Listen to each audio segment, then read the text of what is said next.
सर्दियों में पशुपालक अपने पशुओं को बीमारियों से बचाने के लिए इस एक इंजेक्शन का उपयोग अपने पशुओं में ज़रूर करवाना चाहिए।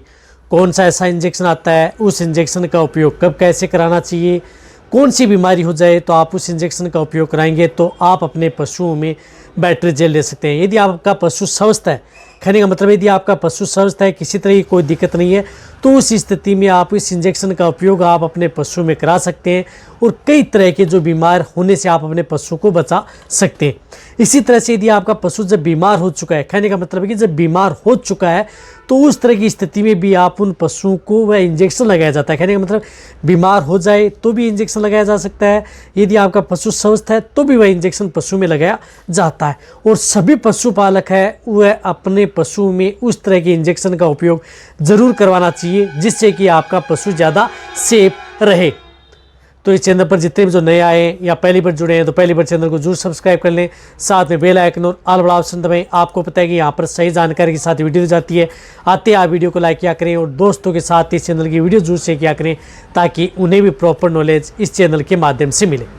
देखो, सर्दियों में पशुओं में सबसे ज़्यादातर बीमारियां पशु में देखने को मिलती हैं, क्योंकि सर्दियों में पशु में बैक्टीरियल इन्फेक्शन पशु में ज़्यादातर देखने को मिलता है, वायरल इन्फेक्शन है बीमारियां वह पशु में देखने को मिलती हैं, फंगल इन्फेक्शन है, स्किन डिजीज़ है, स्किन इन्फेक्शन है। इन तरह की बीमारियां पशु में ज़्यादातर जो सर्दियों में देखने को मिलती हैं। रही बात दूध देने वाले पशु में, दूध की मात्रा कम होती है, वीक पशु का हो जाता है, पशु उड़ने बैठने में कई तरह की बीमारियां दिक्कत होने की वजह से आपके पशु में इस तरह की दिक्कत करता है।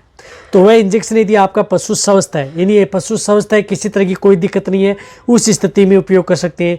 इसी तरह से उस इंजेक्शन का उपयोग यदि आपके पशु में जिस प्रकार से वायरल डिजीज़ हो गई, जैसे एफएमडी हो गई है, खुरपक्का मुँह पक्का डिजीज़ हो गई, तो उस स्थिति में वह डिजीज़ हो जाइए तो भी आप उस इंजेक्शन का उपयोग कर सकते हैं, पहले भी लगाया जा सकता है। इसी तरह से लंपी स्किन डिजीज़ है, जिसके अंदर यदि आपके पशु के शरीर पर छोटे छोटे दाने हैं, लंपी बीमारी हो गई है पशु में, तो भी उस इंजेक्शन का उपयोग पशु में बहुत अच्छा रिजल्ट देता है।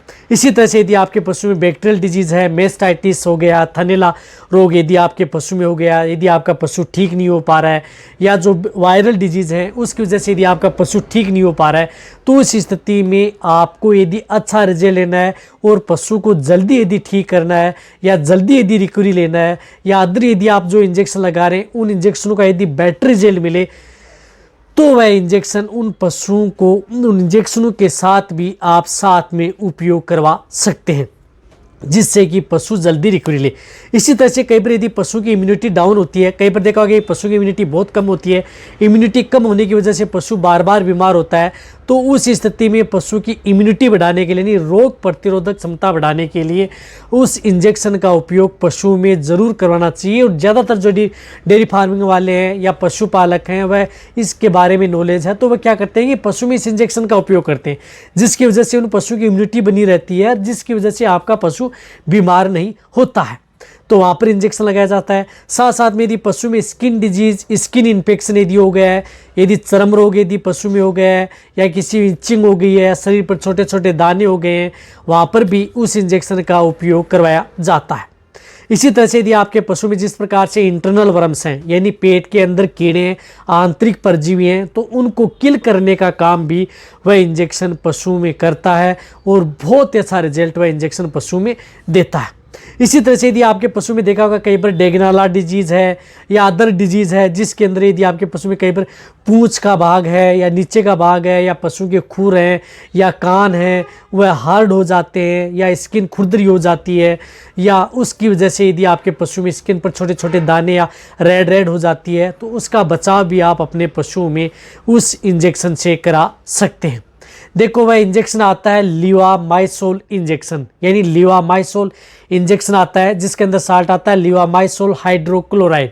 अब लीवामाइसोल हाइड्रोक्लोराइड आता है, ये लीवामाइसोल इंजेक्शन आप जेनिक्स का भी उपयोग कर सकते हैं जिसके अंदर लेमासोल इंजेक्शन आता है।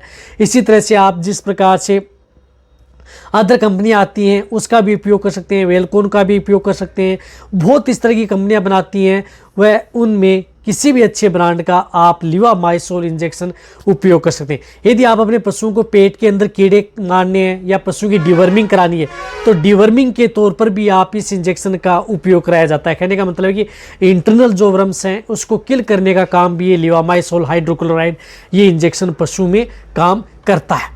तो अब इस इंजेक्शन की डोज क्या है? देखो, इस इंजेक्शन की डोज होती है 1 ml पर 30 kg बॉडी वेट सबकट, यानी ये सिर्फ और सिर्फ स्किन में लगता है, स्किन के नीचे लगता है सबकट। ये इंजेक्शन पशु में लगाया जाता है। इंट्रामस्कुलर व इंट्राविनस आप इस इंजेक्शन का उपयोग नहीं करना है, सबकट इस इंजेक्शन का उपयोग करवाना है। तो जो गर्दन का आगे वाला भाग है या पैर के जो नीचे के भाग हैं उनमें जहाँ पर स्किन लूज होती है वहाँ पर आप इस इंजेक्शन का उपयोग पशु में करवाएं। और इसकी डोज मैंने बताया कि 1 ml पर 30 kg बॉडी वेट होती है। तो जिस प्रकार से यदि बड़े पशु हैं 400 450 kg का है तो वहाँ पर 15 ml सिंगल डोज, यानी एक डोज लगती है सिंगल डोज। आप इस इंजेक्शन को सिर्फ एक बार ही आप उन पशु में लगाना है। और जितने जो डेयरी फार्मिंग वाले हैं उन सभी को आप, जैसे यदि आपका पशु स्वस्थ है, छोटा है, बड़ा है, प्रेग्नेंट है, सभी को आप एक साथ ये इंजेक्शन पशु में उपयोग करवाया जा सकता है, जिससे कि आपका पशु बीमार भी नहीं होगा, पशु की इम्यूनिटी बनी रहेगी। पशु में जैसे सर्दियों में सर्दी, जुकाम, बुखार, निमोनिया इस तरह की दिक्कत देखने को नहीं मिलेगी। जो नाक से डिस्चार्ज आ रहा है, नाक से पानी आ रहा है, इस तरह की शिकायत भी आपके पशु में देखने को नहीं मिलेगी। जैसे पशु का खांसना, दांसना, इस तरह की दिक्कतें हैं वह भी आपके पशु में कंट्रोल हो जाएंगी। तो लिवामाइसोल इंजेक्शन का उपयोग आपका पशु प्रेग्नेंट है, छोटा है, बड़ा है, कटिया है, हीपर है, सभी में आप इस इंजेक्शन का उपयोग पशु में ज़रूर करवा सकते हैं।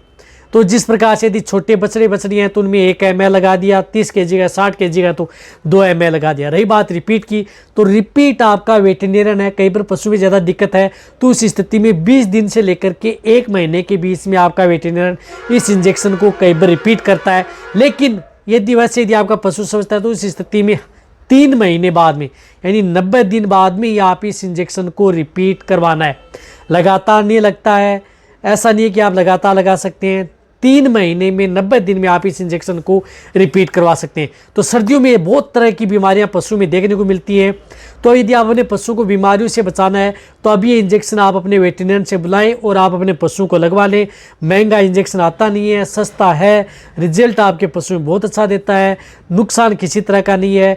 साथ में पशु की डिवर्मिंग भी इसके साथ में आपके पशु में हो जाए। कहने का मतलब है कि साथ में इंजेक्शन लगाएंगे तो इम्यूनिटी तो बनेगी और पेट के कीड़े मारने की दवा देने की भी जरूरत नहीं होगी। उसका काम भी ये इंजेक्शन पशु में साथ में कर देगा, यानी डबल धमाका आपके पशु में ये करेगा। तो जितने भी जो पशुपालक हैं ये आप इस इंजेक्शन के बारे में अब अच्छी तरह समझ गए होंगे।